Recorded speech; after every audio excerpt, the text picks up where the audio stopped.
વિચારોને વિચારોથી ટકરાવો, ગંદા વિચારોને દૂર કરવા માટે સદ સાહિત્ય વાંચો। આજે અમારા સાહિત્ય સ્ટોલ ઉપર બ્રહ્મભોજમાં છે સાહિત્ય।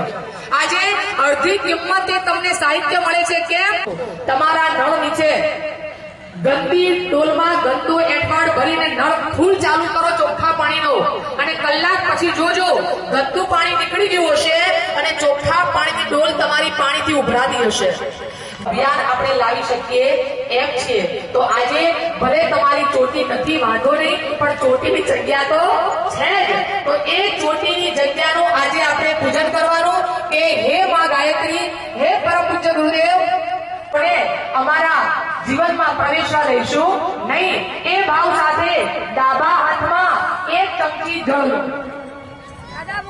જમણા હાથની 5 આંગળી એમાં બોલો। चित्रपीणी महामाये दिव्य तेजसमन्विते इष्टदेवी शिखा मध्ये तेजो वृद्धिं कुरुष्व मे।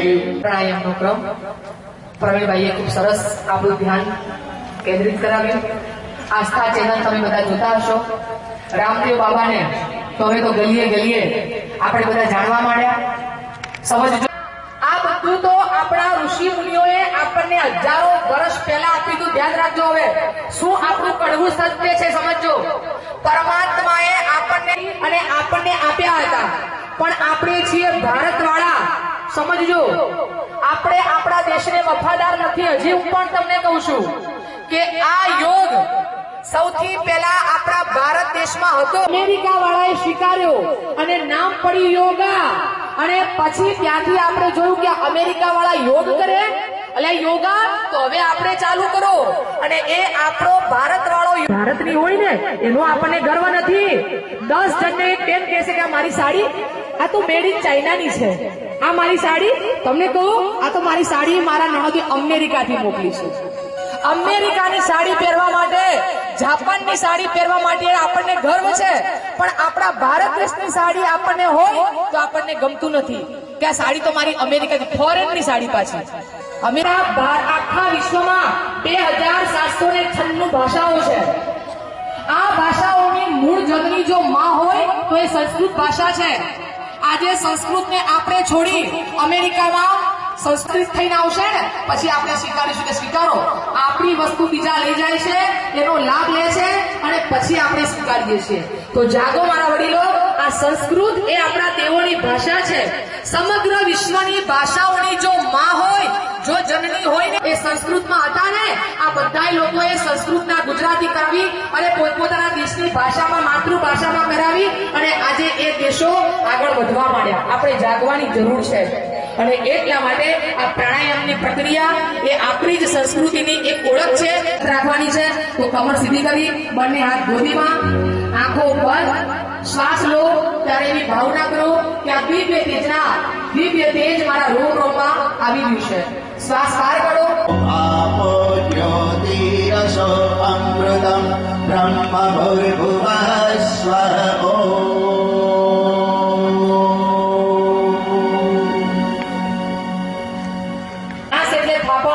હાથી જીવે તો લાખનો, પણ મરી જાય તો બોલો ને 1.25 લાખનો। વાહ, હોશિયાર તો છો। હાથી જીવે તો લાખનો ને મરી જાય તો 1.25 લાખનો। આ દુનિયાનો માણસ જીવે તો, આ શરીર જ આપણા દેવતા છે, બીજા કોઈ ભગવાનને નહીં, પણ અંદર માયલો જે આત્મા બેઠો છે ને એ જ આપણો પરમાત્મા છે। અને એ પરમાત્માને આજે જગાડો। દુનિયાનો માનવ એક દેવ છે, પણ ગુરુદેવે કીધું એમ શાંતિ કુંડમાં જઈએ ત્યારે ગાયત્રી માતાના મંદિર સામે જીવ ભટક્યો ત્યારે રે આવડો મોટો મારો કરોડ રૂપિયાનો બંગલો, અને મારા મર્યા પછી આ બંગલાનું શું થાય? તો આવતા જન્મમાં તમે આત્મલોકમાં જ્યાં આવ્યા છો ત્યાંથી લઈ જાઓ, ગૌરવી થવાના। જ્યાં વાસના રહી ગઈ ત્યાં આપણો જન્મ થવાનો, એટલે તમારે જવાનું તો આત્મલોકમાં, પણ વાસના રહી ગઈ, તમે તો શામાં જતા રહ્યા? ગરોળીમાં જતા રહ્યા। કારણ કે જેનો જીવ જે એમ વિચારે કે મારા SBI માં 2 કરોડ રૂપિયા પડ્યા, મારા રૂપિયાનું શું? તો આવતા જન્મમાં નાગ બાપા તમને ખબર છે કે ભાઈ રૂપિયાના અડ્ડા જ્યાં દાટ્યા હોય ત્યાં કોણ ફરતું હોય? એ છે આપણે પહોંચવાનું ક્યાં હતું? આત્મલોકમાં. પણ આપણે પહોંચી શકતા નથી. પણ કોણ પહોંચ્યું? સમજવાના વડીલો. જેને સાચા સદગુરુ મળી ગયા ને એને આત્મલોકમાં જવાનું જગ્યા મળી ગઈ. એનું માયા બચે. ઇન્દ્રજાલ ઈશુ વાર્તાની